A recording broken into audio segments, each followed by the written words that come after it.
भयो त तपाईँको घुँडा चोट लाग्यो होला। घुँडाको चोटको के कुरा, म तिम्रो लागि मृत्यु पनि हाँसी हाँसी स्वीकार्न सक्छु जस्तो लाग्छ। के सोचिराख्नु भयो? एउटी छोरी मुन्छेहारी यसरी घुँडा टेक्या यताउता मुन्छेहरूले देख्नु भने के सोच्नुहुन्छ होला? क्यान यस्तो गर्नुभयो र हजुरले? उठ्नु त उठ्नु।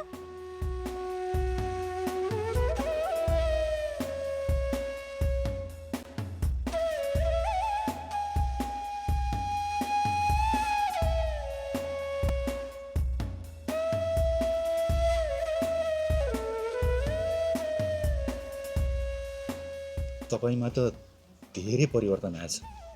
के कुरा गर्नुहुन्छ? कस्तो परिवर्तन हो र? कसरी भनौँ, पहिला त्यसरी लखेट्ने थर्काउने मान्छे आजभोलि यत्तिको दयालु भएछौ भनेर। कस्तो खालको मुन्छे हो तपाईँ त? जे सोद्धा नि टोलाउनुहुन्छ। अस्ति नै त्यहाँ मुसँग ठोकिँदाखेरि कहीँ चोटपटक लाग्यो भएर उपचार खर्च दिनु पर्यो भनेर यसरी पछि लाउनु भयो कि क्यार्न पछि लाउनु भयो? हेर्नुहोस्, त्यो बेला ठोकिँदा मलाई नि दुखी त हिसाब किताब बराबर भयो। यसरी मेरा पछि नलाउदिनु होला है, मलाई अप्ठ्यारो लाउँछ।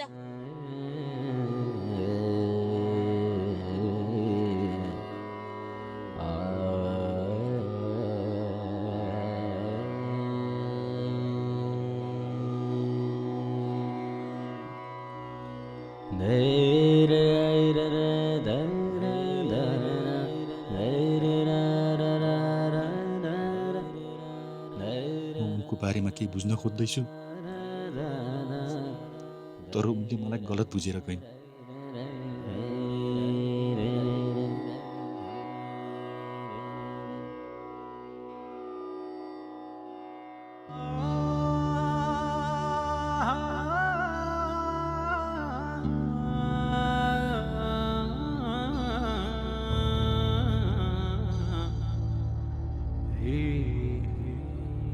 बाबा, हाम्रो अङ्कललाई कहिले ठिक हुन्छ होला है? खै बा, कहिले ठिक हुन्छ?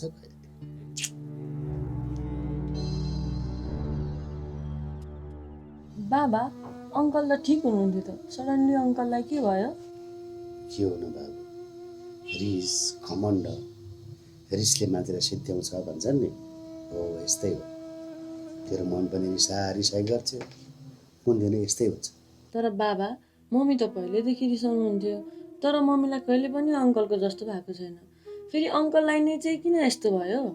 हेर बाबु, मैले तँलाई अहिले सबै कुरा भनेर सम्झाउन खोजे पनि तैँले सम्झिँदैनस्। तैँले यति कुरा याद राख, मान्छेले कहिले पनि घमण्ड गर्नु हुँदैन, कसैलाई हेप्नु हुँदैन, छुट्ट वचन बोल्नु हुँदैन। तेरो मम्मी सबैलाई हेप्छे, चाहिँदा नचाहिँदा कुरामा शङ्का गरेर सधैँभरि हाम्रो झगडा परिरहन्छ। त्यही भएर तँ तेरो मम्मी जस्तो चाहिँ नभन है। खै के हो बाबा, मम्मी भन्नुहुन्छ बाबा जस्तो नभन्, बाबा चाहिँ मम्मी जस्तो नभन् भन्नुहुन्छ। म त भोलि पर्सि कस्तो चाहिँ भन्छु होला है? त्यस्तो सोच्नु हुँदैन बाबु, तँ असल मान्छे बन्नुपर्छ। ल, यहाँ अङ्कल सुतिरहेछ, अहिले अङ्कललाई पनि डिस्टर्ब हुन्छ, तल गएर पढेर बस्छ। ल, ज्ञानी हुनुपर्छ। जाऊ। हस् बाबा।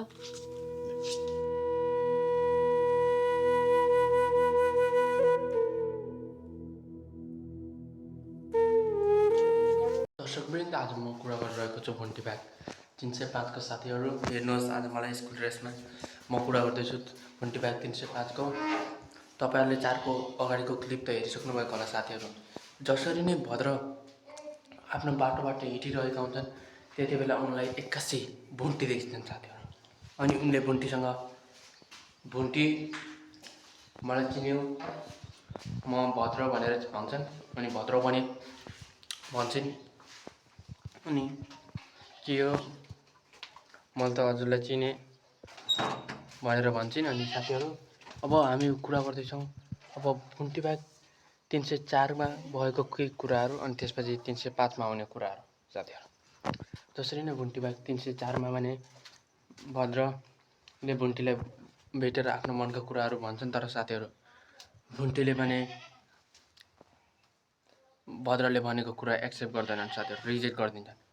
भद्रले भुन्टीलाई साँच्चीकै माया गर्छन् होला नि त साथीहरू, कि भद्रको एउटा चालो थियो भुन्टीले आफ्नो बनाएर भुन्टीलाई नराम्रो व्यवहारहरू गर्ने भुन्टीको भद्रको चाल हुनसक्छ साथीहरू। तपाईँलाई के लाग्छ? मलाई त भद्र साँच्चीकै भुन्टीको लागि पागल हुनु जस्तो लागिरहेको छ। अब भूपेन्द्र पनि निको भएर भुन्टीलाई रिसाउने गाली गरिरहन्छ साथीहरू। तपाईँहरू भन्नुहोस् कि भुन्टी र भद्रको जोडी तपाईँलाई कस्तो लाग्छ? यदि राम्रो लाग्छ भने प्लिज एक लाइक र सब्सक्राइब गरिदिनु होला भुन्टीको र भद्रको जोडी देखेर साथीहरू। अब भुन्टीमा भने के होला साथीहरू? अब आउने भागमा भने भुन्टी र भद्र एक हुनुपर्छ जस्तो मलाई लागिरहेको छ। तपाईँहरूलाई के लाग्छ कमेन्ट गर्नु होला। अनि तपाईँहरू पहिलोचोटि हाम्रो च्यानलमा भिजिट गर्दै हुनुहुन्छ भने कृपया न्यू च्यानल मेम्बर भनेर पनि लेखिदिनु होला, नत्र भुन्टी र भद्र लेख्न नबिर्सिनु होला साथीहरू।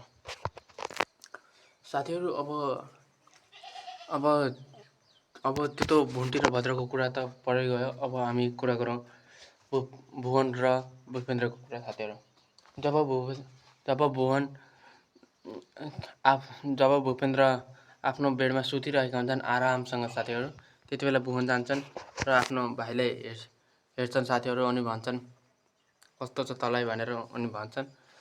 उनीहरू केही कुरा गरिरहेको हुन्छ भद्र नभएर भुवन केही कुरा गरिरहेका हुन्छन् भूपेन्द्रसँग। अनि त्यति बेला नै आउँछन् जेम्स अनि भन्छन् बाबा अङ्कल कहिलेसम्म ठिक हुनुहुन्छ?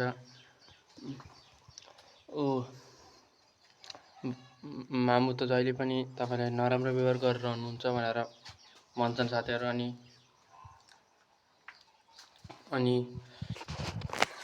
अनि जेम्सले पनि भन्छन् अब अङ्कल छिटो नै निको हुनु पाए राम्रो हुन्थ्यो बाबा भनेर भन्छन् साथीहरू। अब साथीहरू मैले यो तपाईँहरू अब हेर्नुहोस् साथीहरू। अब त्यसपछिको क्लिपमा भने हामीले देखाएका छौँ साथीहरू। त्यसपछिको क्लिपमा जेम्स र भुवन कुरा गरिरहेका हुन्छन्। त्यति बेला नै जेम्स म अब जान्छु बुबा भनेर जान्छन् साथीहरू। अनि उता भुवनकी साली आउँछन् र भन्छन् बिनाजु तपाईँलाई के भएको छ आजकल? राम्रोसँग पनि बोल्दैन। तपाईँको र पहिला दिदीको जोडी त खुब राम्रो थियो भनेर भन्छन् साथीहरू। साथीहरू राम्रो थियो यो कारण यिनीहरू छुट्टिनुको कारण तपाईँलाई को लाग्छ साथीहरू? भूपेन्द्र। जुन कारणमा पनि सबैको कारण भनेको नै भूपेन्द्र हो साथीहरू। यदि भूपेन्द्रले नै त्यस्तो नगरेको भए अहिले सबैजना खुसी हुन्थे साथीहरू। तपाईँलाई अब आउने भागमा भने भूपेन्द्र ठिक हुनेछन् जस्तो मलाई लागिरहेको छ साथीहरू।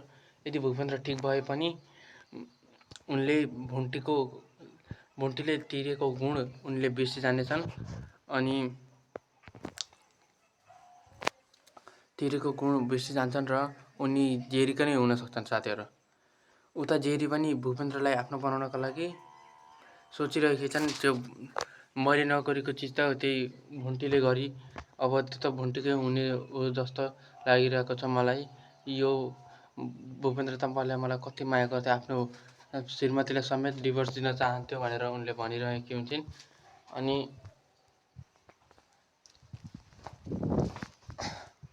अनि त्यही भनेपछि अनि जेरीले पनि साँच्चीकै माया त गर्छन् साथीहरू। उनले भनेकी हुन्छन् मेरो बुबालाई भन, मेरो बुबा त्यो तिमीले भनेको प्रब्लम सल्भ गर्न सक्नुहुन्छ भनेर उनले भनेकी हुन्छन्। अनि भूपेन्द्र पनि त्यहाँ गएर भनिरहेका हुन्छन् बुबा मलाई केही रुपियाँ दिनुहोस् न भनेर भन्छन्। तर के गर्नु, जेरीका बुवाले उल्टै भूपेन्द्रलाई नै त्यस्तो अवस्थामा पुगाउँछन् साथीहरू। अब त्यो कुरा सम्झेर नै भूपेन्द्र जेरीको नहुन सक्छन् जस्तो लागिरहेको छ साथीहरू। जेरीको नभएर भूपेन्द्र भुन्टीकै हुने जस्तो लागिरहेको छ। अनि भद्र पनि भुन्टीको मायामा पागल हुने जस्तो मलाई लागिरहेको छ साथीहरू। तपाईँलाई के लाग्छ साथीहरू? अनि आउने भागमा भद्र भुन्टीका लागि अनेकौँ अनेकौँ साजिस रचेर भए पनि उनी भुन्टीलाई आफ्नो बनाउन चाहन्छन्। अनि भूपेन्द्र भने भुन्टीको गुण पनि बिर्सिनेछन् साथीहरू। तपाईँले के लाग्छ कमेन्ट गर्नु होला साथीहरू। आजका लागि यति नै, अब भोलि भेटौँला, बाई।